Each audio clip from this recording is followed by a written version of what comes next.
सर्वप्रथम माणसाला माणूस म्हणून जगण्यासाठी ज्या ज्या गोष्टींची आवश्यकता लागते त्या सर्व गोष्टींसाठी लढा देणाऱ्या महामानवांना आणि महानायकांना, वर्गजात श्रीदास्यांतक लोकशाही क्रांतीसाठी आणि भारतीय राज्यघटनेला अभिप्रेत असलेली समताधिष्ठित समाज निर्मिती करण्यासाठी अहोरात्र संघर्ष करणाऱ्या कार्यकर्त्यांना आणि कार्यकर्तींना मी मनोपूर्वक जय भीम व सलाम करतो। या सत्यशोधक विद्यार्थी संघटनेच्या फेसबुक पेजवर आज महात्मा कबीर जयंतीच्या निमित्ताने मला या ठिकाणी आपण बोलण्याची जी संधी उपलब्ध करून दिलेली आहे, सर्वप्रथम मी आपल्या सर्वांचे धन्यवाद व्यक्त करतो।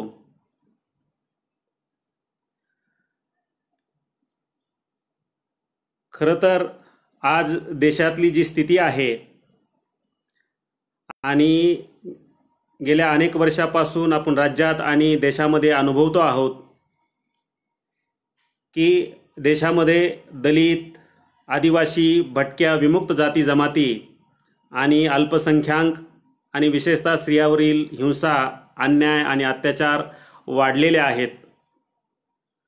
आणि याच पार्श्वभूमीवर देशात नव्हे तर जगामध्ये कोरोनासारख्या संसर्गजन्य व्हायरसचा प्रादुर्भाव वाढलेला असताना घरात सर्वजण लॉकडाऊन असलेले लोक, तरीही या हिंसा आज थांबलेल्या नाहीत।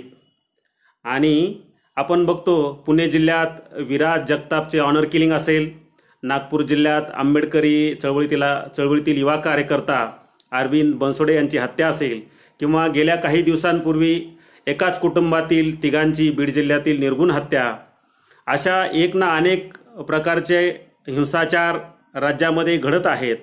आणि या पार्श्वभूमीवर आणि अशा अनेक इतर मागण्या घेऊन सत्यशोधक विद्यार्थी संघटनेच्या कार्यकर्त्यांनी 15 जून 2020 रोजी एक राज्यव्यापी ऑनलाईन आंदोलन केलं। आणि ह्या आंदोलनाला खरं तर संपूर्ण महाराष्ट्रभरातून, शहरी आणि ग्रामीण भागातून भरघोस असा प्रतिसाद मिळाला। प्रतिसाद मिळण्याचं कारण सर्व तरुणांमध्ये किंवा सर्व समाजामध्ये एक अस्वस्थता आणि असंतोष या सर्व घटनांच्या विरोधामध्ये निर्माण झालेला होता।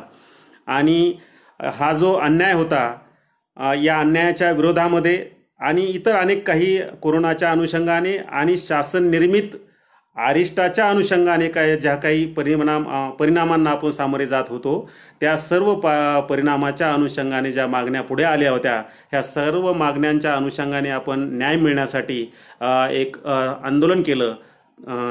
तहसील ऑफिस असो किंवा जिल्हाधिकारी कार्यालय, विभागीय आयुक्त कार्यालय असो, त्यांनाही निवेदनं दिलेली आहेत। आणि राज्य आणि केंद्र शासनाला ईमेलद्वारे आपण सामूहिक निवेदन दिलेलं आहे।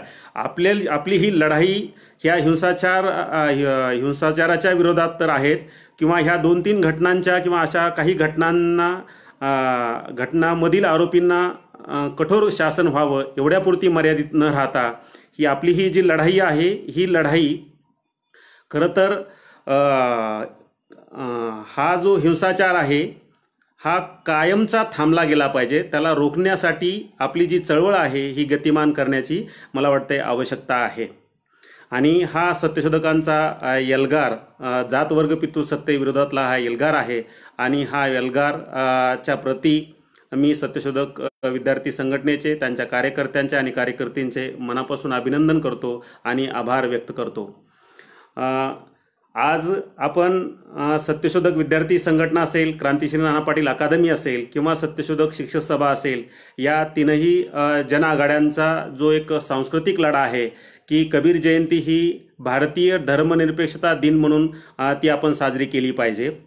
वास्तविकता एक लक्षात आपण घेतलं पाहिजे की या देशातली जी शासन संस्था आहे ही आपल्यावरती विषमतेची प्रतीकं वारंवार लादण्याचा प्रयत्न करत असते। आणि ह्या विषमतेचे प्रतीक लादून बहुसंख्य लोक आपल्या अंकित कसे राहतील आणि आपल्या हितसंबंधाचा कार्यभार कसा साधला जाईल या दृष्टिकोनातूनच त्यांचा हेतू आपल्या समोर असतो. विशेषतः पुरोगामी किंवा जे डाव्या चळवळीमध्ये काम करत आहेत त्यांच्यामध्ये सुद्धा एक बुद्धिभेद करण्याचा प्रयत्न ही व्यवस्था सातत्याने करत आहे. म्हणून आज जो आपण विषय निवडला की संत कबीर जयंती हाच खरा धर्मनिरपेक्षता दिन म्हणून आपण साजरा करावा. याच्यातल्या दोन गोष्टी महत्त्वाच्या आहेत. जसं सत्यशोधक विद्यार्थी संघटना आणि आपल्या इतर ज्या जनआघाड्या आहेत यांची जी सांस्कृतिक लढा हा आहे भारतीय धर्मनिरपेक्षता दिन साजरा करण्याचा, परंतु काही डाव्या आणि समाजवादी संघटनांनी अशी भूमिका घेतलेली आहे की भारतीय धर्मनिरपेक्षतेचं जे प्रतीक आहे त्यांनी ते अकबरांना मानतात किंवा त्यांना स्वीकारतात. म्हणून ह्या दोन प्रक्रियेमध्ये किंवा ह्या दोन प्रतीकामध्ये नेमकं प्रतीक कोणतं या भारतीय धर्मनिरपेक्षतेला किंवा या देशातल्या लोकशाहीसमोर जे जात जमातवादाचं हिंसक आणि उग्र स्वरूप जे या जात जमातवादांनी केलेलं आहे आणि त्याचं आव्हान पेलण्यासाठी किंवा त्याचा प्रतिकार करण्यासाठी किंवा आपल्याला कोणतं प्रतीक हे उपयोगी पडेल त्याचा आपण या ठिकाणी थोडक्यात बघण्याचा प्रयत्न करणार आहोत. आणि हे पाहत असतानाच कबीराच्या विचार व कार्यातून किंवा जीवनातून आपण त्यांचे काही महत्त्वाचे पैलू किंवा तत्व किंवा गोष्टी समजून घेण्याचा प्रयत्न करणार आहोत. यासोबतच फुले आंबेडकरांनी जी जात व्यवस्था किंवा राष्ट्र संकल्पना त्यांची जी आहे त्याबद्दलचेही मी या अनुषंगाने काही विचार या ठिकाणी व्यक्त करण्याचा प्रयत्न करणार आहे. खरं तर आज देशामध्ये जातीयता आणि धर्मांध शक्तीची जी वाढती जातीय आणि धर्मांध हिंसा आहे किंवा अत्याचार आहे किंवा जो आज आपल्याला पराकोटीचा धर्मद्वेष किंवा पराकोटीचा जात द्वेष वाढलेला जो बघायला मिळतो, त्यामुळे ही देशामध्ये खरं तर चळवळीत काम करणाऱ्यांमध्ये एक अस्वस्थता आहे, असंतोष आहे आणि शासनाच्या धोरणांमुळे आणि कोरोनामुळे जे प्रश्न आज निर्माण झालेले आहेत या सर्वांमुळे जो देशामध्ये एकूण जी परिस्थिती आहे ही एकूण परिस्थिती बघितल्यानंतर आपल्याला एक नक्कीच लक्षात येईल की या देशातल्या सर्वसामान्यांना किंवा या देशातल्या बहुसंख्य लोकांना आजचे दिनचे जे स्वप्न दाखवलेलं आहे किंवा आजचे दिनचं जे गाजर दाखवलेलं आहे ते आजचे दिन येतील असं तरी आजची स्थिती पाहून आपल्याला वाटत नाही. मग या देशामध्ये माणुसकीचे संबंध किंवा या देशामध्ये सामाजिक एकोपा किंवा एकीकरण आहे का किंवा ते आपण निर्माण करणार आहोत का किंवा ते कशा स्वरूपाचं असणार आहे किंवा या देशामध्ये नेमके कोणते लोक सुरक्षित आहेत किंवा या देशामध्ये कोणत्या लोकांच्या हितसंबंधाचं राजकारण केलं जातं, तर या सगळ्या प्रक्रियेमध्ये आपण एक गोष्ट प्रकर्षाने आपल्याला जाणवते की जात, वर्ग, लिंग, भाषा, धर्म, प्रांत यामध्ये भारतातील हजारो वर्षापासून लोक लॉकडाऊन आहेत आणि तो लॉकडाऊन संपण्याची प्रक्रिया खरं तर सुरुवात झालेली होती, परंतु या कोरोनाच्या अनुषंगाने हे लॉकडाऊन मला वाटते अधिक बळकट करण्याचा प्रयत्न या ठिकाणची शासन संस्था किंवा जाती व्यवस्था करताना दिसते आणि एक सक्तीचं क्वारंटाईन या देशातल्या बहुसंख्य शोषित जात समूहावरती लादले जात आहे. मग डॉक्टर बाबासाहेब आंबेडकरांच्या अशा राष्ट्राबद्दल त्यांचं एक मत आहे. ते म्हणतात की या देशामध्ये राष्ट्र कुठे आहे? या देशात राष्ट्र अजिबात नाहीच आहे, कारण एका खेड्यामध्ये तर अनेक राष्ट्र आहेत, एकाच खेड्यात अनेक राष्ट्र आहेत. मग हे डॉक्टर बाबासाहेब आंबेडकरांचं दिशानिर्देश कशाचं प्रतीक आहे? तो लोक जातीमध्ये विभागलेले आहेत. म्हणजे एका खेड्यात जरी असले तरी एका खेड्यात अनेक जातीचे लोक आहेत, ते जातीमध्ये विभागलेले आहेत. त्यामुळे जातीमध्ये माणसांची केवळ मानसिकता विभागली जात नाही, माणसांना माणसापासून केवळ विभागलेलं नाही तर त्यांच्या हक्क आणि कर्तव्याची विभागणी केलेली आहे. ही सगळ्यात महत्त्वाची गोष्ट आहे आणि ही हक्क आणि कर्तव्याची विभागणी हीच खरं तर विषमतेवर आधारलेली आहे. म्हणजे एखाद्या व्यक्तीला सक्ती केली जाते की तू जर भंगी आहेस तर भंगीच राहा किंवा तू धोबी आहेस तर धोबीच राहा, किंवा मला सक्ती केली जाते, विणकर असेल, माळी असेल, तेली असेल किंवा अन्य कोणत्याही जातीचा असेल तर त्याला ती इथल्या व्यवस्थेने सक्ती केलेली आहे की तू ज्या जातीत आहे त्याच जातीत राहा.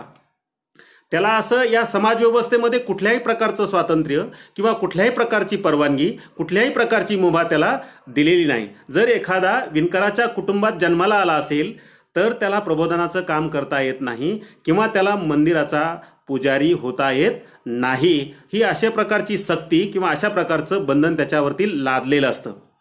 मग ही जर मुभा किंवा लवचिकता असती आपल्या देशामध्ये, अशा प्रकारची लवचिकता किंवा मुभा असती तर काय झालं असतं, तर आपल्याला निश्चितच काहीतरी फरक जाणवला असता.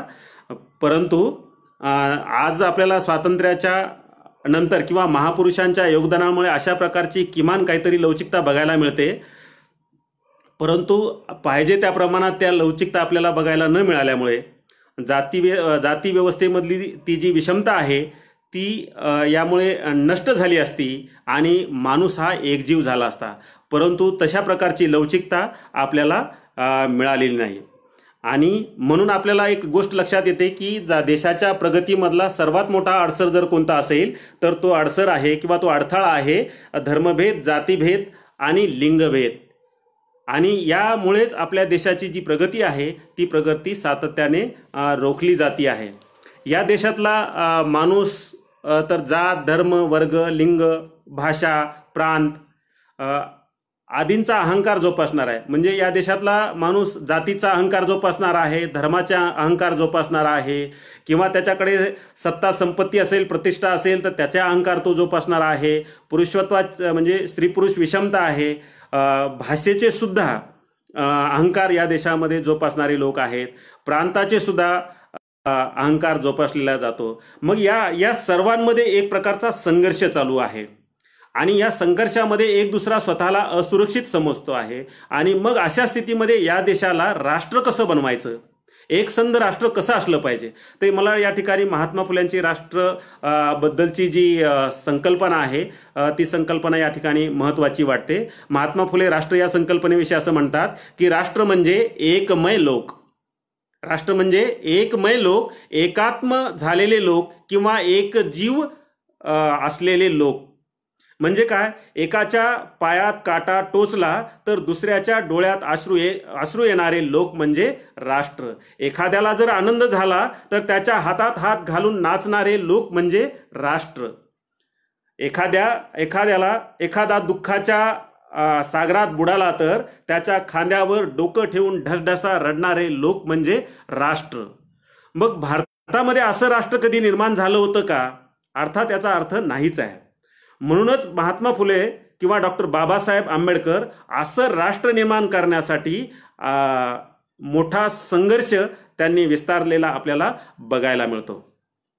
खरं तर सरकारच्या ध्येयधोरणामुळे आणि कोरोनामुळे किंवा जाती व्यवस्थेमुळे किंवा मीडियाच्या बेमानीमुळे काही अपवाद वगळता आणि या स्थितीमध्ये, आजच्या स्थितीमध्ये अनेकांचे जनजीवन किंवा त्यांचे संसार हे उद्ध्वस्त झालेले आहेत.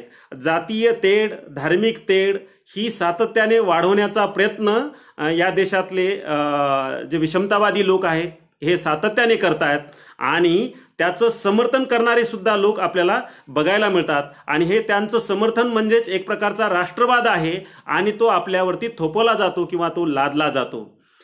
आणि म्हणून खऱ्या अर्थाने ही जी राष्ट्राची संकल्पना आहे ती तशी न ठेवता आहे ती विषमता कायम ठेवून ती समरसता मांडायची, हे इथल्या व्यवस्थेचं ते राजकारण आहे. त्यालाच राष्ट्र म्हणायचं असा या जातवर्ग श्रीदास्य समर्थक व्यवस्थेचा दृष्टिकोन आहे किंवा त्यालाच राष्ट्रवाद म्हणायचं किंवा त्यालाच विकास म्हणायचं, हा व्यवस्थेचा एक दृष्टिकोन आहे. म्हणजे तुमची विषमता आहे ती कायम ठेवा आणि तुमचे एक दुसऱ्या सोबतचे जे संबंध आहेत ते ठेवा. आता हे संबंध जातीमध्ये कसे राहिलेले आहेत की निम्न जातीपासून किंवा शूद्रापासून ते उच्च जातीपर्यंतच्या सर्व जातींचे एकमेकासोबत राहिले आहेत. ते आजही आहेत आणि राहिले नाहीत असं आपल्याला ठामपणाने म्हणता येणार नाही. उदाहरणार्थ सफाईचं काम पडलं तर कोणाची आठवण येते? साधारणतः आपण पाहतो नगरपालिका असेल, महानगरपालिका असतील, तर इथे सफाई कामगार हे कोणत्या जातीचे असतात, तर साधारणतः ते दलित जातीचेच असतात. मग ही जाती व्यवस्थेची जी उतरंड आहे, ही जाती व्यवस्था आजही कमी झालेली आहे का, तर ती आपल्याला सर्व क्षेत्रामध्ये आपल्याला ती विभागलेली बघायला मिळते. मग ती राजकारणात असेल किंवा सत्तेच्या केंद्रात असेल, जे मंत्रिपद असतात ते मंत्रिपद सुद्धा जातीनुसार देण्याचा प्रयत्न इथली व्यवस्था सातत्याने करते. अर्थकारण असेल, शिक्षणात शाळा महाविद्यालयात सुद्धा जर आपण बघितलं की जी एक ढाचा असतो तिथल्या कामकाजाचा किंवा त्यासाठी ज्या कामकाजासाठी ज्या नेमलेल्या समित्या असतात, त्या समित्यामध्ये सुद्धा जात पाहूनच त्याचं नियोजन आपल्याला केलेलं बघायला मिळतं. म्हणजे काय, तर जसं सफाईच्या कामासाठी जर एखाद्याला गरज पडली तर तो काय करतो, त्या दलित व्यक्तीला बोलवतोही आणि तो त्याच्या घरापर्यंतही जातो आणि मग तो दलित व्यक्ती त्या सफाईच्या कामासाठी त्याच्या घरापर्यंत येतो तो आणि कामाच्या ठिकाणापर्यंत येतो. मग याला आपण संबंध म्हणणार आहोत का, हे माणुसकीचे संबंध आहेत का, तर मला वाटतं हे माणुसकीचे संबंध अजिबात नाहीये. याला तर फार फार आपण व्यवहार म्हणू शकतो आणि याच व्यवहाराला विषम व्यवस्थेचे लोक माणुसकीचे संबंध म्हणतात. एखाद्याने बोलवलं तर त्यांना आलं पाहिजे, म्हणजे ही झाली त्यांची समरसता, ही समानता नाही किंवा हे माणुसकीचे संबंध नाहीयेत.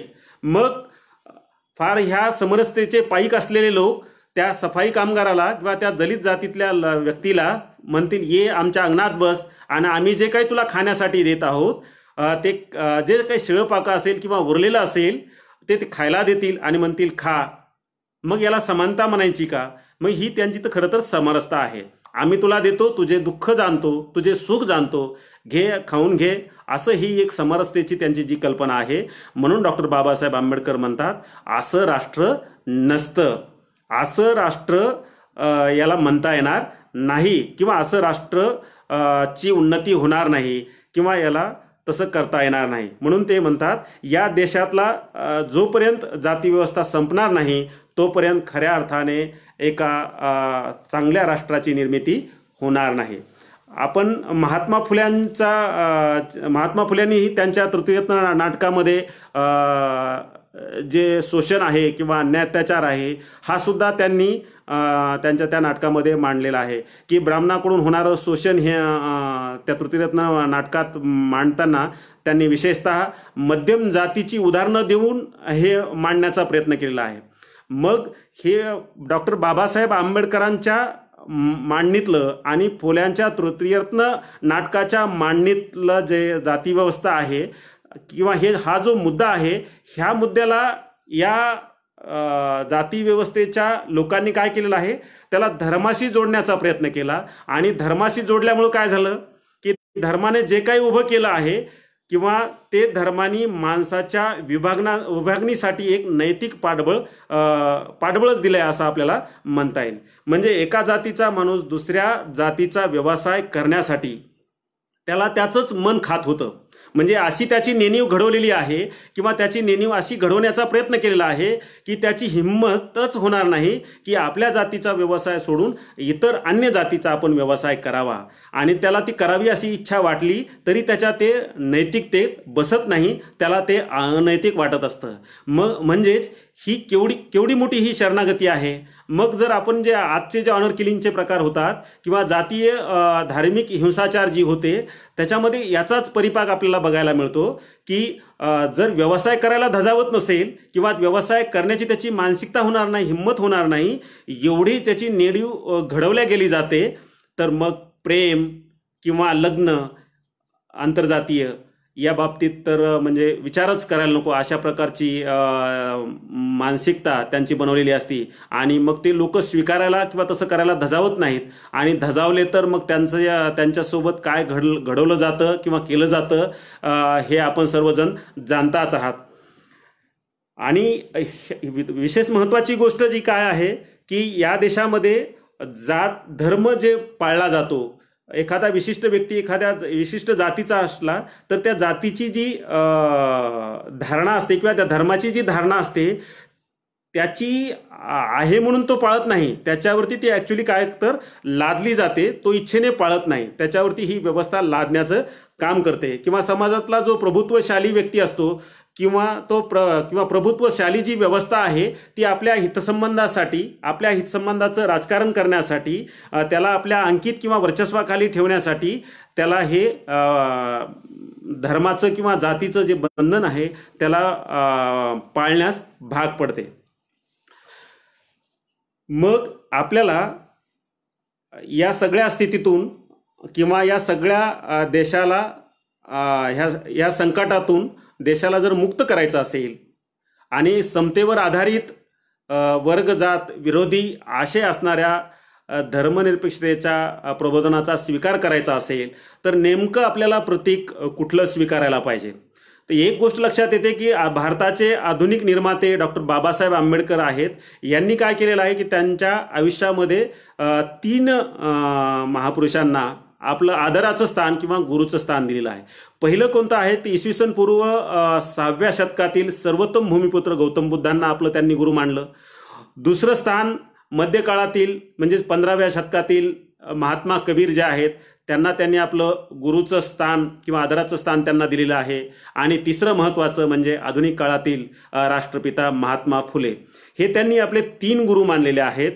या 3 गुरु मानत असताना त्यांच्या जडणघडणीमध्ये त्यांचे वडील सुभेदार रामजी आंबेडकर यांचाही सिंहाचा किंवा मोलाचा वाटा आपल्याला पाहायला मिळतो. कारण का ते स्वतः कबीरपंथी होते आणि घरामध्ये कबीरवाणीचं पठण किंवा भजन त्यांच्या घरामध्ये नियमित होत होतं आणि त्यामुळे त्याचा प्रभाव डॉक्टर बाबासाहेब आंबेडकरांवरती निश्चित पडलेला बघायला मिळतो. म्हणूनच की काय त्यांनी आपल्या जीवनामध्ये संत कबीरांना आदराचं आणि एक गुरुचं स्थान त्यांना दिलेलं आहे. मग जसं मी म्हणालो की आपल्याला समतेवर आधारित देशाला जर या सर्व प्रक्रियेतल्या संकटातून जर वाचवायचं असेल किंवा मुक्त करायचं असेल तर समतेवर आधारित आपल्याला काय पाहिजे, समतेवर आधारित आणि जात जमात विरोधी आशय जो आपल्याला द्यायचा असेल तर तो आपल्याला संत कबीराच्या जीवन कार्यातून किंवा त्यांच्या विचारातून तो आपल्याला बघायला मिळतो. संत कबीर एक क्रांतिपुरुष होते आणि त्यांनी मानव मुक्तीचा लढा आरंभिला होता. आणि ह्या कबीराचा समतावादी, वैज्ञानिक, जातविरोधी धर्मनिरपेक्षतेच्या विचारातून आजच्या धर्मांध फॅशिस्ट जमातवादाचं तीव्र झालेलं उग्र रूप समजण्यास व त्यातून बाहेर पडण्यास आपल्याला कबीराच्या त्या समतावादी वैज्ञानिक दृष्टिकोनातून किंवा त्या समतेच्या कबीराच्या प्रतीकातून ती मदत होते. खऱ्या अर्थाने कबीरांनी राम रहीम यांची जी लढाई आहे ती कबीराची ती लढाई नव्हती, तर खरं तर शोषणमुक्त माणूस घडणे, एक मानवतावादी दृष्टिकोन प्रस्थापित होणे, एक लोकमंगलकारी व्यवस्था किंवा समाज व्यवस्था या देशामध्ये निर्माण व्हावी, हा खरं तर त्यांचा दृष्टिकोन होता. एक गोष्ट आपल्याला प्रकर्षाने जाणवते की कबीर काळामध्ये किंवा त्या मध्ययुगामध्ये धर्मसत्ता, राजसत्ता आणि अर्थसत्ता या 3 ज्या सत्ता आहेत या 3 सत्ताची युती कबीराच्या काळामध्ये होती. म्हणजे ते धर्मसत्तेतले हिंदू धर्म मार्तंड असो की मुस्लिमांचे मुल्ला मौलवी असो, यांची जी युती होती राजसत्ता आणि अर्थसोबतची, ही आपल्या हितसंबंधाची घट्ट युती होती. आणि या मध्ययुगाच्या सरंजामी हितसंबंधाच्या राजकारणामध्ये संघर्ष करणाऱ्या संत कबीरांना महत्त्वाचं स्थान प्राप्त होतं. मग भारतामध्ये जी प्रचलित विषमतावादी अध्यात्म व्यवस्था होती त्या अध्यात्मवादी व्यवस्थेचे 2 दृष्टिकोन होते. पहिला दृष्टिकोन होता की गुरु असेल, संत किंवा गुरु हा ब्राह्मणच असण्याची एक प्रक्रिया होती. दुसरी गोष्ट होती की जे प्रबोधनाचं काम आहे किंवा जे प्रबोधनाचे मूल्य आहेत हे त्यांच्या हितसंबंधाचेच आणि ते ब्राह्मणच ठरवत असत. तर ह्या 2 सत्तास्थानांना किंवा ह्या 2 मूल्यांना संत कबीरांनी काय केलेलं आहे, आव्हान दिलं आहे. कारण गुरु हा ब्राह्मणच असला पाहिजे हे त्यांना हे तत्व सुद्धा मान्य नव्हतं, किंवा प्रबोधनाचं काम त्यानंच केलं पाहिजे हेही त्याला मान्य नव्हतं. म्हणून त्यांच्या अधिकार क्षेत्राला आणि त्याच्यातून होणाऱ्या प्रबोधन मूल्याला संत कबीरांनी खरं तर आव्हान उभं केलं आहे. विशेषतः तत्कालीन ज्या हिंदू मुस्लिम धर्मांध धारणा होत्या त्या धर्मांध धारणावरती संत कबीरांनी मोठ्या द्वेषाने त्याच्यावरती हल्ला चढवला आणि हा हल्ला चढवण्यामागची त्यांची जी दृष्टी होती ती एकतर वैज्ञानिक होती आणि जात जमात विरोधी समतावादाचीच होती, हे अगदी आपल्याला यातून स्पष्ट होतं. म्हणून ते गुरु ब्राह्मण असण्याची आणि त्याच्या अधिकार क्षेत्राला वरती हल्ला करत असताना ते म्हणतात जाती, मी त्यांचा दोहा सांगतो या ठिकाणी वाचतो की जाती न पूछो साधु की पूछ लीजिए ज्ञान, मोल करो तलवार का पड़ा रहने दो म्यान, ऊंचे कुल क्या जन्मिया जे करणी ऊंच न होई. म्हणजे यामध्ये संत कबीरांनी स्पष्टपणे असं सांगितलेलं आहे की माणसाची योग्यता किंवा त्याचे मूल्यमापन हे जन्मजात श्रेष्ठत्वाच्या आधारे होत नाही, तर त्याच्या ज्ञान आणि कर्तृत्वाच्या आधारेच ते केलं गेलं पाहिजे, असं परखडपणे आणि निर्भयपणे कबीर आपल्या या दोह्यामध्ये सांगतो. कारण जातीवर त्याचं श्रेष्ठत्व अवलंबून नसतं, तर त्यानं प्राप्त केलेल्या ज्ञानावर आणि त्याने केलेल्या कार्यावरती ते अवलंबून असतं. म्हणजे जर एखादा व्यक्ती उच्च कुळामध्ये किंवा उच्च जातीमध्ये जन्मला म्हणून त्याची करणी श्रेष्ठ होत नाही, असं ठामपणे किंवा ठासून संत कबीर सांगताना आपल्याला पाहायला मिळतात. म्हणून ते पुढे म्हणतात ब्राह्मण गुरु है जगत का, ब्राह्मण गुरु है जगत का, संतन के गुरु नाही, अरुजी परुजी के मरी गए, चारो बंदो माही. म्हणजे संत कबीरांनी ज्या प्रचलित धारणा होत्या किंवा जो शब्द प्रामाण्य होतं किंवा जी वेद अपौरुष आहेत अशी जी धारणा होती, अशा म्हणणाऱ्यांचा त्यांनी काय केलेला आहे, समाचार घेतलेला आहे. गुरुचे स्थान केवळ ब्राह्मणांनाच आहे असे सांगणाऱ्यांना ते या दोह्यातून ठणकवतात. संत कबीरांना सांप्रदायिक आणि जात या दोन पातळ्यावरती खरं तर संघर्ष करावा लागला. हा संघर्ष सामाजिक आणि धार्मिक अंगाने त्यांना करावा लागलेला आहे. हिंदू मुस्लिम एकता आणि समानता प्रस्थापित करण्याची आवश्यकता होती, परंतु या क्षेत्राला विकृत करणारे धर्माचे जे ठेकेदार होते हे सर्वात पुढे होते. खरं तर हे तेव्हाही होते आणि आजही होते. आज भारताच्या स्वातंत्र्याच्या 60-70 वर्षानंतरही या देशामध्ये बुवा बाबा महाराजांचं एक खूप मोठं पीक आलेलं आहे, एक टोळधाड आलेली आहे असं आपल्याला म्हणता येईल. आणि ते आपल्या यातून हितसंबंधाचं, ते आर्थिक हितसंबंध असतील किंवा कोणत्याही प्रकारचे हितसंबंध असतील, ते हितसंबंध हे लोक तेव्हाही साध्य करत होते आणि आजही साध्य करत होते. आज आपल्या देशातली राजकीय स्थिती जरी बघितली तर आपल्याला एक लक्षात येते, राजकीय सत्तासुद्धा किंवा सत्ताधारी वर्ग सुद्धा ह्या धर्मसत्तेच्या त्या कुठल्याही धर्माचे ते ठेकेदार असो किंवा धर्मसत्ता असो त्यांना सोबत घेऊन आणि या देशातली जी भांडवलदारी व्यवस्था आहे किंवा जी अर्थसत्ता आहे या तिघांची एक युती आज पण आपल्याला बघायला मिळते आणि कबीरांच्या काळामध्ये बघायला मिळते. आणि म्हणून या हिंदू मुस्लिमांमधल्या धार्मिक कट्टरतेवरती, त्यांच्या शोषणावरती, त्यांच्या त्या काळातल्या धारणांवरती मला वाटतंय संत कबीर जर सनसनीत आसूड त्यावरती ओढतात. त्यांच्या स्वार्थीपणावरती ते प्रकाश टाकतात आणि म्हणतात खूब खाड़ है खिचड़ी माही पड़ा टुकलून, पेड़ा रोटी करी गला कटावे कोण. म्हणजे वेदादी ग्रंथातून आलेलं जे कर्मकांड आहे, पाखंड आहे, ते त्या काळात सुद्धा होतं आणि ते आजतागायत टिकून आहे. आणि या पाखंडाचा गळा घोटणारे हे पाखंड, हे कर्मकांड हे काय आहे, या समाज व्यवस्थेचा, या जनतेचा, या व्यक्तीचा तो गळा घोटणारे ठरलेला आहे. आणि म्हणून समाजाच्या, देशाच्या प्रगतीस हे कर्मकांड, हे पाखंड काय आहे, मारक आहे असं ते म्हणतात. ते पुढे म्हणतात लोक वेद कुल की मर्यादा हे गले में फांसी. माणसाची योग्यता व मूल्यमापन हे जन्मजात श्रेष्ठत्वाच्या नाही तर ज्ञान आणि कर्तृत्वाच्या आधारे ते केलं गेलं पाहिजे. खरं तर आजही आपल्या देशामध्ये ज्ञानाला आणि कर्तृत्वाला किंमत दिली जात नाही, त्याची कदर केली जात नाही. परंतु संत कबीर अगदी स्पष्टपणे म्हणतात की ते त्याच्या ज्ञानाला, त्याच्या कर्तृत्वाला ची कदर केली पाहिजे, त्याची दखल घेतली पाहिजे. परंतु आमच्या देशामध्ये याची दखल घेतली जात नाही, त्याची कदर केली जात नाही. हे कशाचं प्रतीक आहे हे नीट आपण सर्वजण जाणताच आहात. संत कबीर या समाजातली जी उचनीचता आहे, जातीव्यवस्था आहे, अस्पृश्यता आहे, किंवा असे जे भेदभाव करणारे आहेत, जातीगत, धर्मगत किंवा कुठल्याही प्रकारच्या विषमता मानणारे आहेत, अशा सर्व लोकांना ते काय करतात, एक पशुसमान मानतात, त्यांना भ्रमिष्ट मानतात. आणि ते म्हणतात जब लग ऊंच नीच करी जाना, म्हणजे जेव्हा तुम्ही ऊंच नीच करतात, असा भेदभाव करतात, तर हे सर्वजण कोण आहेत, ते पशुआ भूले भ्रम जाना, म्हणजे ते पशुसमान आहेत, ते भ्रमिष्ट आहेत. आणि या भ्रमिष्ट आणि पशुसमान वर्तन करणाऱ्यांचा खरं तर आज बोलबाला आहे, त्याची चलती आहे. आणि यालाच आपण सुरुंग लागण्याचं काम सत्यशोधक विद्यार्थी संघटना करते असं मला वाटते. ज्याप्रमाणे कबीरांनी या भेदभावाचा विरोध केला आहे, आज त्याच पद्धतीने तीव्र संघर्ष करण्याची गरज आहे. या भेदभावपूर्ण वागणुकीतील अत्याचार व हिंसा घडत आहेत आणि त्याचे समर्थन या देशामध्ये राजरोसपणे केले जात आहे. म्हणून कबीर वेदाला प्रमाण मानत नाहीत, तर ते माणसाचा अनुभव प्रमाण मानतात. हे मूलभूत तत्व संत कबीरांनी सांगितलेलं आहे. म्हणजे पोथ्या, पुराण, धर्मग्रंथ हे ईश्वराने निर्माण केलेले नाहीत.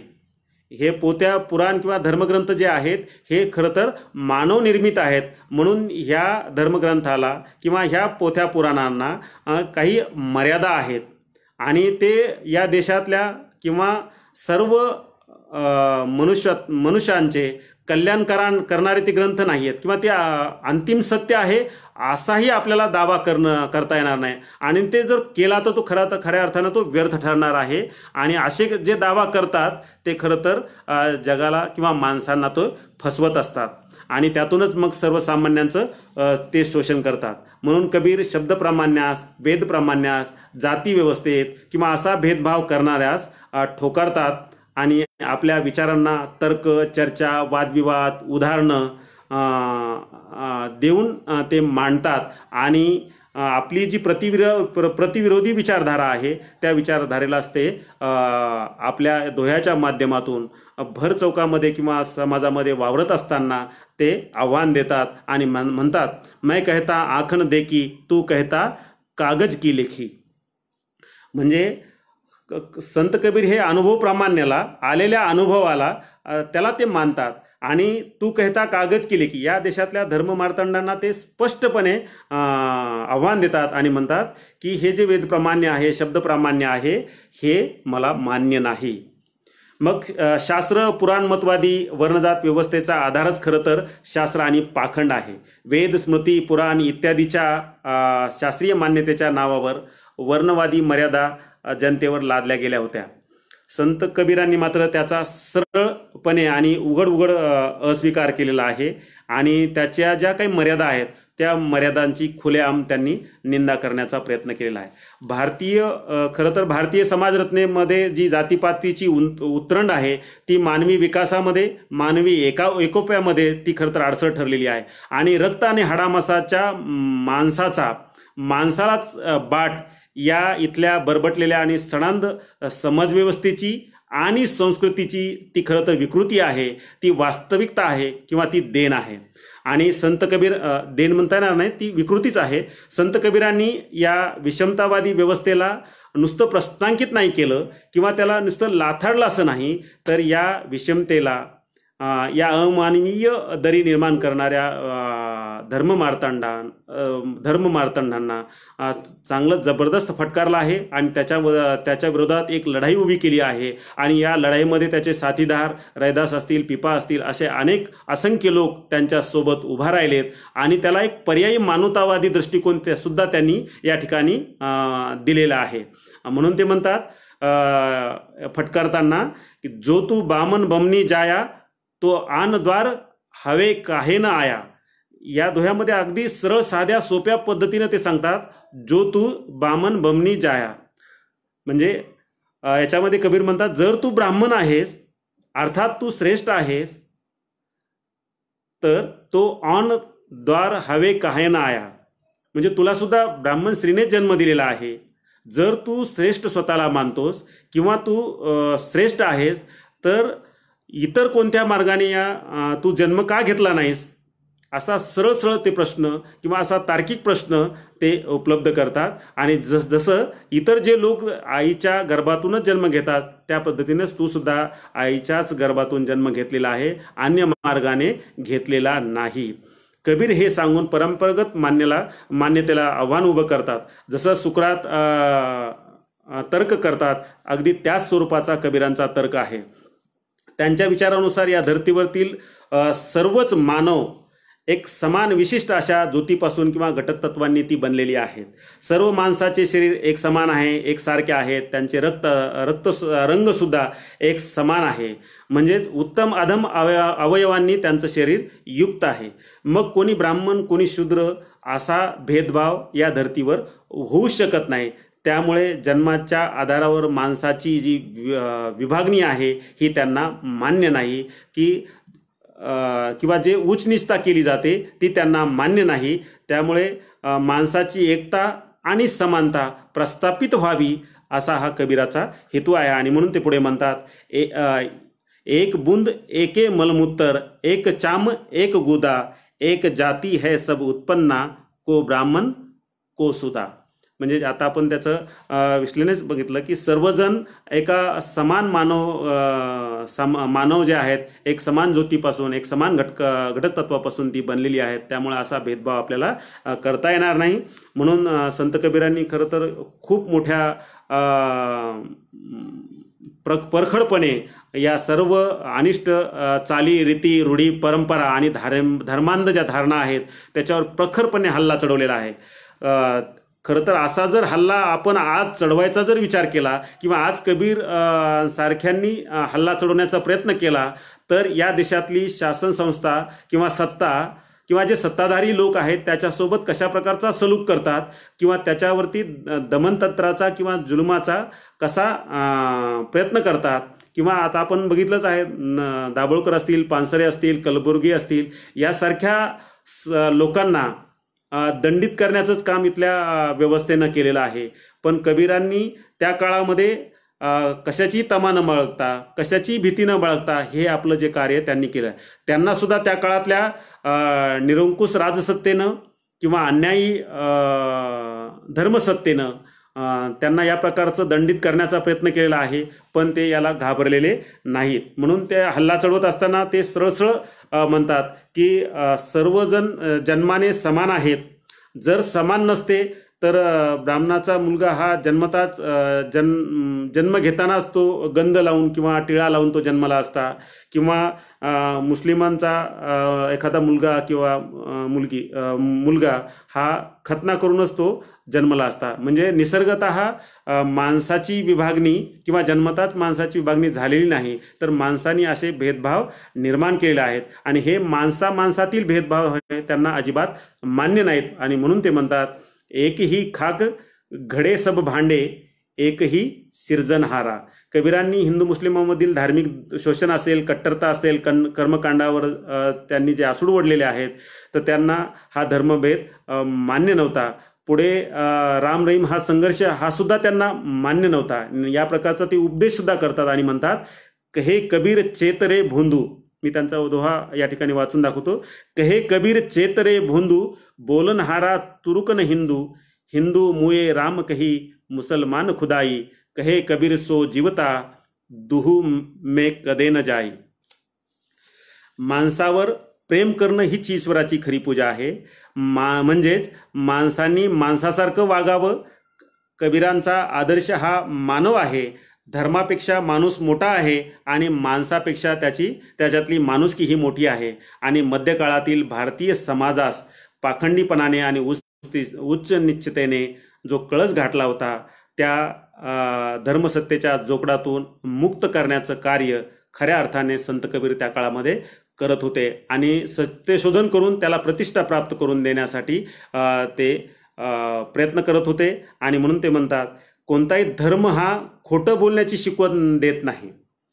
आणि जो धर्म खोटं बोलण्याची शिकवण किंवा आचरण करण्यास भाग पाडतो खऱ्या अर्थाने तो धर्म असू शकत नाही, असं ते स्पष्टपणे या ठिकाणी म्हणजे त्या आपल्या विचार कार्यामध्ये प्रबोधन करत असताना ते म्हणतात. खरं तर अनेकांनी संत कबीराच्या बाबतीत स्वीकारण्यास किंवा त्यांचं धर्मनिरपेक्षतेचं प्रतीक स्वीकारण्यास असा पेच वाटतो. कारण पेच वाटण्याचं कारण अनेकांनी असं सांगितलं आहे की संत कबीरांनी रामाला स्वीकारलेला आहे, परंतु आपण त्यांचा जो राम सुद्धा या ठिकाणी समजून घेण्याचा प्रयत्न केला पाहिजे. संत कबीरांनी निर्गुण निराकार राम हा स्वीकारलेला आहे, त्यांनी दशरथ पुत्र राम स्वीकारलेला नाही. म्हणून ज्यांच्यासमोर काही हा पेच निर्माण झालेला आहे त्यांनी थोडंसं मला वाटतं पेचातून बाहेर आलं पाहिजे आणि त्यांची जी भक्तीची धारणा किंवा पद्धत किंवा जो मार्ग त्यांनी दिलेला आहे तो मार्ग सुद्धा मला वाटतं समजून घेण्याचा प्रयत्न केला पाहिजे. या देशातल्या हिंदू मुस्लिमांना त्यांनी एक भक्तीचा मार्ग दिला आणि ती भक्ती निर्गुण निराकार आहे. त्या भक्तीमध्ये कुठेही मूर्तीपूजेला, अवतारवादाला, कर्मकांडाला, पाखंडीपणाला, उच्च निचतेला, भेदभावाला कुठलाही थारा नव्हता. म्हणजे त्यांनी एक नव्या धार्मिक जनवादीच घोषणा केली आहे किंवा एक क्रांतिकारी संदेशच दिला आहे असं आपल्याला म्हणता येईल. मग या निर्गुण निराकार उपासनेतून काय होणार होतं? जरी याला आध्यात्मिकतेचा टच असेल किंवा ईश्वर ते मानणारे असतील असं कोणाला जरी वाटत असेल, परंतु त्यांनी प्रचलित विषमतावादी जी अध्यात्माची संकल्पना होती त्यापासून मुक्ती देण्याचं काम किंवा सामाजिक, धार्मिक, आर्थिक आणि सांस्कृतिक मुक्तीचा मार्ग ही निर्गुण निराकार भक्ती ची उपासना करताना आपल्याला प्रशस्त करते असं वाटतंय. कबीरांच्या भक्तीमध्ये मी जसं असं म्हणालो की कुठल्याच कर्मकांडाला त्यांनी थारा दिलेला नव्हता. त्यांची भक्ती ही या शोषित जात समूहातील लोकांना लोककल्याणकारी मार्ग दाखवणारी होती आणि सर्व पाखंडी विचारधारेतून किंवा त्या पाखंडी कर्मकांडातून किंवा त्याचा प्रचार प्रसार करणारे जे लोक होते त्यांच्या तावडीतून मुक्ती प्रदान करणारी होती. आणि म्हणून ते म्हणतात झुटा तप झुटा ज्ञान. म्हणजे हे जे पूजा पाठ अनुष्ठान जे आहे हे सगळं काय आहे? झूट आहे. त्याचं ते ज्ञान आहे हे सुद्धा झूट आहे. मग राम नाम बिन झूटा ध्यान. म्हणजे समाजामध्ये त्यांनी प्रेम सौहार्द या भावनेचा जो अभाव होता तो अभाव त्यांनी ओळखला होता. आजही वास्तविकता समाजामध्ये प्रेम या सौहार्द भावनेचा, भाईचाराचा आपल्याला अभावच दिसतो. आणि त्या काळात जसा ईर्ष्या, द्वेष, तिरस्कार, मत्सर, अहंभाव किंवा अहंकार जो वाढलेला होता तो आजही आपल्याला बघायला मिळतो. म्हणून संत कबीरांनी जो त्या काळामध्ये जो प्रेममार्गी दृष्टिकोन सांगितलेला आहे तो प्रेममार्गी दृष्टिकोन मला वाटते महत्त्वाचा आहे. कारण जसं मी अगोदर म्हणालो की संत कबीरांचा दाखला देऊन की मैं कहता आखन देखी तू कहता कागज की लेखी, याला धरूनच संत कबीर जसं अनुभव प्रामाण्याला मानतात तसं ते पुढे म्हणतात पोथी पडी पडी जग मुआ पंडित भयान कोय. पोथी पडी पडी जग मुआ पंडित भयान कोई, ढाई अक्षर प्रेम का पडेसो पंडित होई. म्हणजे कर्मकांडी धार्मिक ग्रंथांपेक्षा आपसातील प्रेम आणि करुणेचं महत्त्व ज्यांना कळतं किंवा जो जाणतो तोच खऱ्या अर्थाने विद्वान होऊ शकतो किंवा तो पंडित होऊ शकतो, बाकी सारे नाही. म्हणजे मोठमोठ्या पोथ्या वाचल्याने कोणी पंडित होत नाही, तर माणसाप्रती असलेलं प्रेम आणि त्याचा जगण्याचा संपन्न अनुभवच माणसास हा ज्ञानी बनवतो. अशा प्रकारचा या दोह्याचा अर्थ आहे. ईश्वर प्राप्तीसाठी ते पुढे असं म्हणतात की ईश्वर प्राप्तीसाठी तीर्थयात्रा किंवा कुठेही फिरण्याची, कुठे जाण्या येण्याची आवश्यकता नाही. त्यांचा दोहा खरं तर इतका साधा सरळ सोप्या भाषेतला आहे, सर्वांना समजेल असा आहे. त्यांनी त्या काळामध्ये जी सर्वसामान्यांना समजेल अशा लोकभाषेचा त्यांनी पुरस्कार केलेला आहे. म्हणून ते म्हणतात मोको कहाँ ढूंढे बंदे मैं तो तेरे पास में, ना मैं देवल ना मैं मस्जिद ना काबे कैलाश में, ना तो कौन क्रिया कर्म में, ना नहीं योग बैराग में, खोजी हो ये तुरते मिली हो पल भर की तलाश में, कहे कबीर सुन भाई साधो मैं सब श्वासों की श्वास में.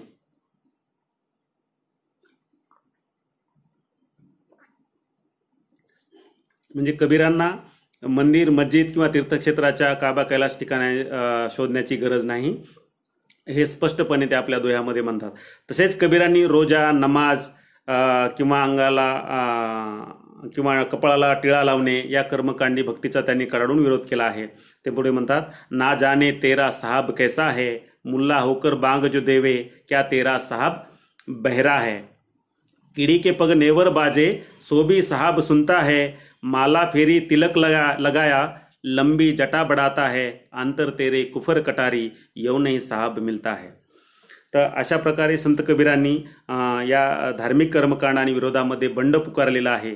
आणि खूप साध्या सरळ सोप्या शब्दामध्ये लोकभाषेमध्ये त्यांनी या सगळ्याचा समाचार घेतलेला आपल्याला बघायला मिळतो. अशा प्रकारचं प्रबोधन आपल्या चळवळीतील कार्यकर्त्यांनी केलं पाहिजे असं जरी वाटत असलं, पण आपण अशा प्रकारचं संत कबीर ज्या प्रकारचं प्रबोधन करतायत किंवा बाजारामध्ये जाऊन किंवा चौकामध्ये जाऊन अशा प्रकारचे दोहे ते गातायत, अगदी स्पष्टपणाने ते गातायत, न निर्भयपणाने न घाबरता ते गातात. आणि एखाद्या सभागृहामध्ये एका समविचारी लोक एकत्र येऊन अशा प्रकारचं प्रबोधन करणं खरं तर सोपं आहे. परंतु जिथं अन्याय दिसतो, जिथं शोषण होतं, जिथं अत्याचार होतो, त्या अत्याचाराला थांबून त्याच्या विरोधामध्ये कठोर शब्दांमध्ये त्याचा समाचार घेणं आणि त्याचा विरोध करणं, त्याच्या विरोधात संघर्ष करणं, अशा प्रकारचा प्रयत्न संत कबीरांनी मध्यकाळामध्ये केलेला आहे. आणि आजही त्या जिथं अन्याय दिसतो, अत्याचार दिसतो, त्या ठिकाणी करण्याची आवश्यकता आहे. परंतु या दमनकारी यंत्रणेमुळे काही लोक घाबरून घरातच बसले आहेत, काही लोकांनी तडजोड केलेल्या आहेत आणि काही लोक या व्यवस्थेचा प्रखरपणे विरोध करत आहेत, त्याचा सामना करत आहेत. असा सामना करणाऱ्यांचं खरं तर अभिनंदन करायला पाहिजे.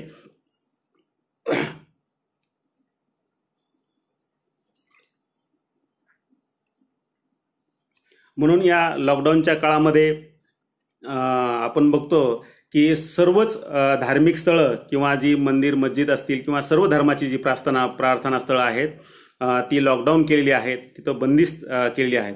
आणि या काळामध्ये देव धावून येत नाही हे स्पष्ट झालेलं आहे. दैनिक सामनाच्या लेखामध्ये आपण बघितलं की त्यांनी सांगितलं होतं की देवांनी मैदान सोडले आहे.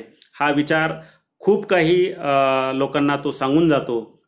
यातून खरं तर लोकांनी बोध घेण्याची आवश्यकता आहे.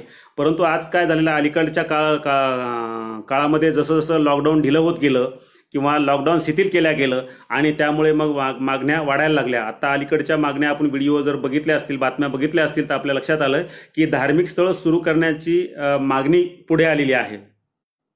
परंतु या धर्ममार्तंडांनी आधुनिक तंत्रज्ञानाचा वापर मोठ्या खुबीनं केला आणि मग या काळामध्ये धर्म मार्तंड शांत बसले होते असं नाही, तर त्यांनी सुद्धा या आधुनिक तंत्रज्ञानाचा वापर केला आणि मग ऑनलाईन पूजा आणि ऑनलाईनच दक्षिणा हा नवीन फंडा त्यांनी काढला होता.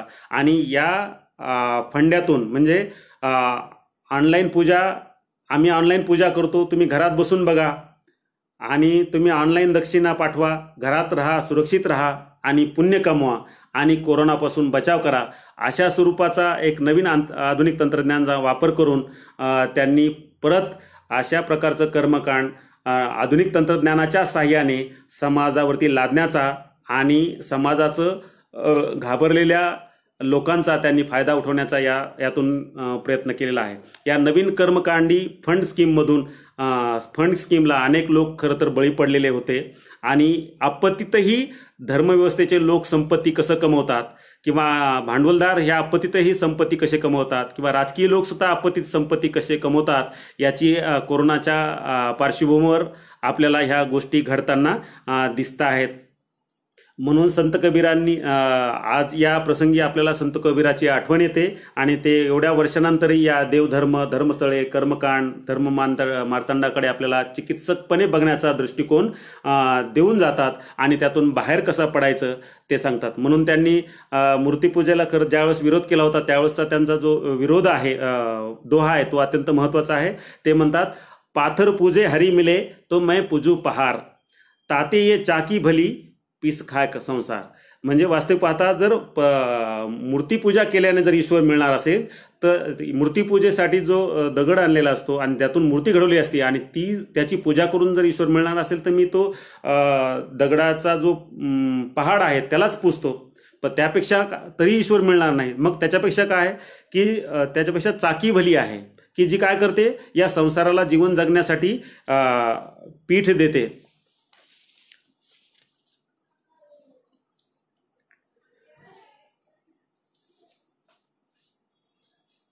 म्हणून संत कबीरांनी आपला या मूर्तीपूजेला विरोध करत जो पुनर्जन्म आहे, भाग्यवाद आहे, अवतारवाद आहे, या सर्व काल्पनिक गोष्टींना त्यांनी विरोध केला, त्याच्यावरती विश्वास ठेवला नाही आणि फक्त आखीन देखीवरती ते विश्वास ठेवतात. संत कबीर हे पुरोगामी, वैज्ञानिक, बुद्धिवादी विचारांचे होते. ते प्रकाशाला किंवा आगीला ज्ञानाचं प्रतीक मानतात, कारण या अज्ञानरूपी अंधकाराला जर दूर करायचा असेल तो हा प्रकाशच किंवा हे ज्ञानच कामी येतं. आणि त्यांनी त्यांच्या कार्यामध्ये कुठल्याही या निरंकुश धर्मसत्तेची किंवा अन्य राजसत्तेच्या दबाव तंत्राचा किंवा जुलमाचा विरोध विचार न करता अत्यंत निर्भयपणे लढा दिला. अनेकदा त्यांचा आवाज कायमचा दाबण्याचा प्रयत्न केला गेला. त्यांना त्यांचे हातपाय बांधून पाण्यामध्ये टाकण्याचा प्रयत्न केला, हत्तीच्या पायाखाली त्यांना देण्याचा प्रयत्न केला. म्हणजे त्यांचा आवाज हा कायम दाबण्याचा प्रयत्न इथल्या धर्मसत्तेनं आणि राजसत्तेने करण्याचा प्रयत्न केला. आजही समतेच्या चळवळीत मी अगोदरही म्हणालो ना आत्ताही की आवाज असा कायमचा दाबण्याचा प्रयत्न केला जातोय. सातत्याने दमनतंत्राचा, दडपशाहीचा वापर केला जातोय. तसा कबीरांनाही तो करावा लागला, पण कबीर त्यातून एवढे सही सलामत बाहेर सुटले होते, कारण त्या काळामध्ये आणि आजही आपण जर बघितलं, काशी हे तीर्थक्षेत्र सर्व अर्थाने त्या काळामध्ये महत्त्वाचं होतं आणि अनेक घडामोडी ह्या काशीमधून त्या काळात सुद्धा व्हायच्या. नंतरच्या पुढच्या काळात सुद्धा बऱ्याचदा त्या झालेल्या आपल्याला बघायला मिळतात. आणि कबीर अशा तीर्थक्षेत्राच्या ठिकाणी समतेचा दृष्टिकोन घेऊन लढा देत होते, या अन्याय अत्याचाराच्या विरोधात लढा देत होते. आणि जर कबीराला आपण कायमचं संपवलं तर खूप मोठा उद्रेक आपल्या विरोधात होतो, याची राजसत्तेला आणि धर्मसत्तेला सुद्धा भीती होती. म्हणून कबीराच्या सोबत जे लोक होते त्यांना धमकवण्याचा, त्यांना संपवण्याचा प्रयत्न केला, परंतु कबीरांना प्रयत्न नाही केला. म्हणून कबीर सुद्धा हे जाणून होते, म्हणून त्यांनी आपलं कार्य किंवा आपला संघर्ष त्यांनी थांबवलेला नाही.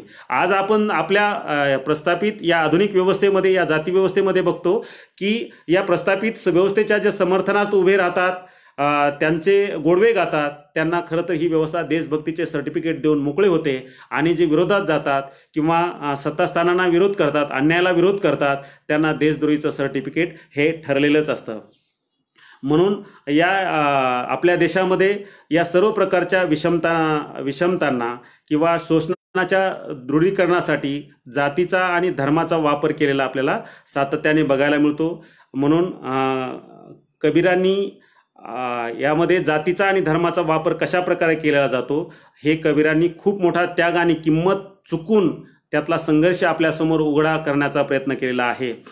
कबीर जनतेप्रती खरं तर खूप संवेदनशील होते. मानवता आणि त्या संबंधीच्या मूल्याप्रती त्यांच्या मनामध्ये आस्था होती आणि त्यासाठी ते सातत्याने कटिबद्ध होते.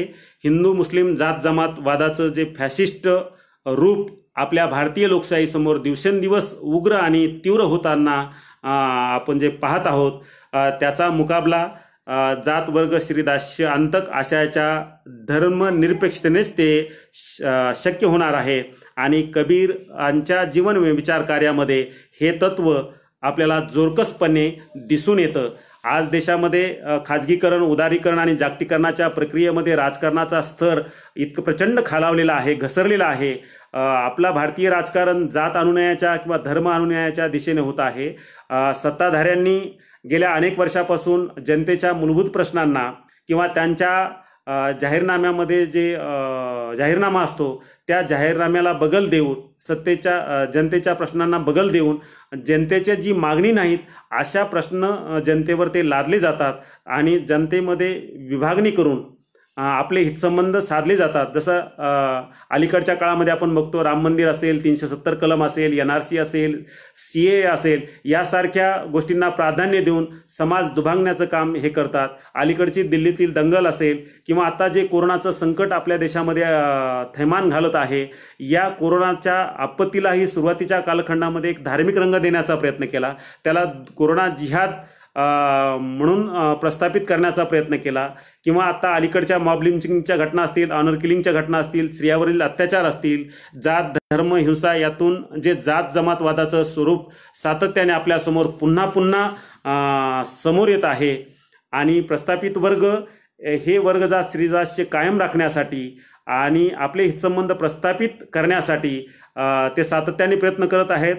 जनतेला जात, वर्ग, लिंग, धर्म करण्यास मीडियातून, संस्कृतीतून, शिक्षणाच्या माध्यमातून भाग पाडलं जात आहे. त्यांचा जनमानस तसा घडवण्याचा प्रयत्न केला जात आहे. आणि म्हणून या जात जमातवादाचा विरोध करणाऱ्या धर्मनिरपेक्ष राजकारणाचा आज संकोच होतो आहे असं वाटतं आहे. आणि या स्थितीमध्ये गेल्या अनेक दिवसापासून सत्यशोधक विद्यार्थी संघटना, समतावादी कबीर हे ह्या जात जमातवादी फॅशिस्ट शक्तींच्या विरोधामध्ये संत कबीराचं हे हत्यार मात करू शकते. आणि हे लक्षात घेऊन सविसन एक संत कबीराचा धर्मनिरपेक्षतेचा सांस्कृतिक लढ्याला सुरुवात केलेली आपल्याला पाहायला मिळते.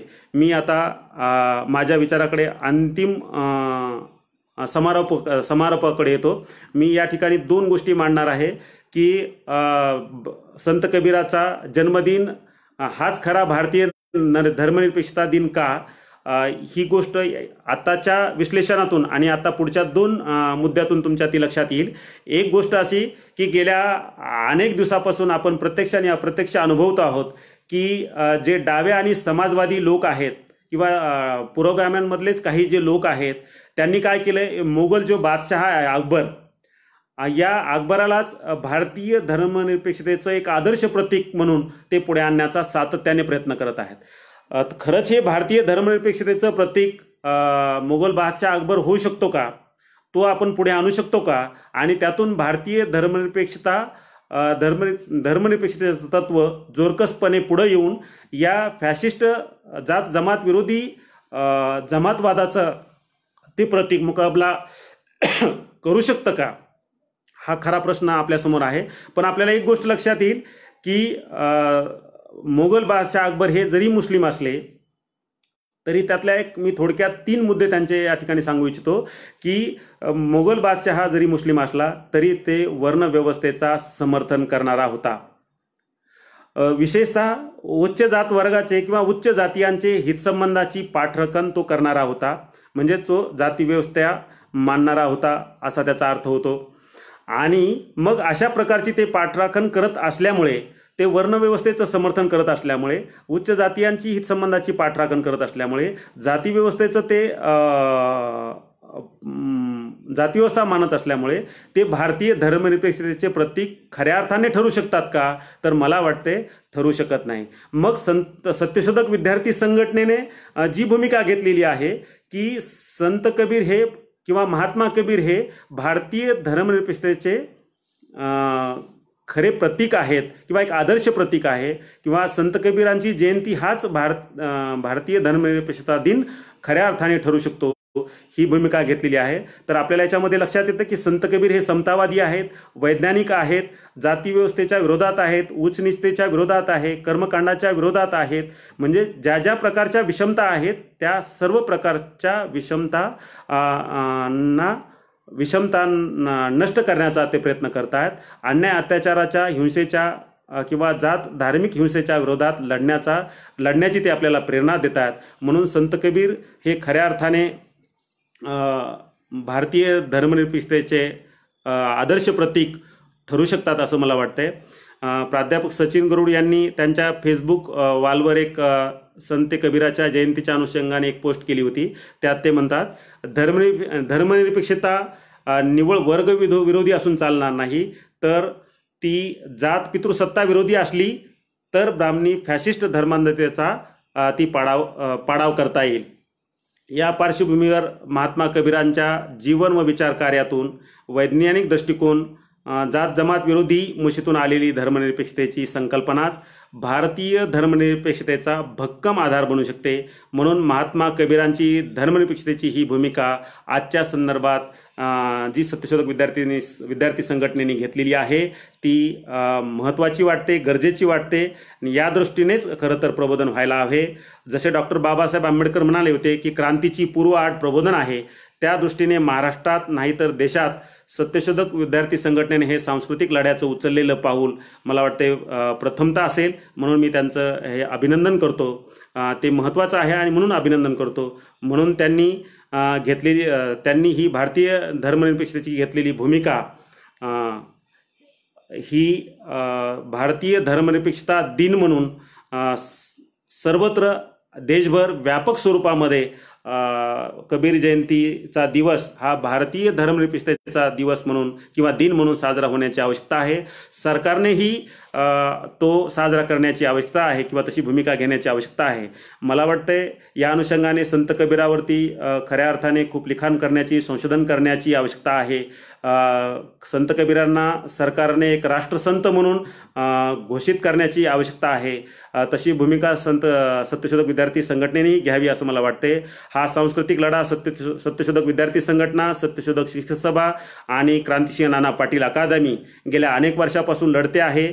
या लढ्यामध्ये आपण सर्वजण सहभागी व्हाल अशी मी अपेक्षा करतो. आणि माझं जे लांबलेलं भाषण आहे या ठिकाणी मी थांबतो. आपण आयोजकांनी अमोल खरात, तुषार सूर्यवंशी यांनी मला या ठिकाणी जी बोलण्याची संधी उपलब्ध करून दिली, मी त्यांचे मनपूर्वक आभार व्यक्त करतो. सर्वांना जय भीम, लाल सलाम. आणि पुन्हा एकदा आवाहन करतो की संत कबीर जयंती दिवस हा खऱ्या अर्थाने भारतीय धर्मनिरपेक्षता दिन म्हणून सर्वत्र आणि मोठ्या प्रमाणात व्यापक होण्याची आवश्यकता आहे.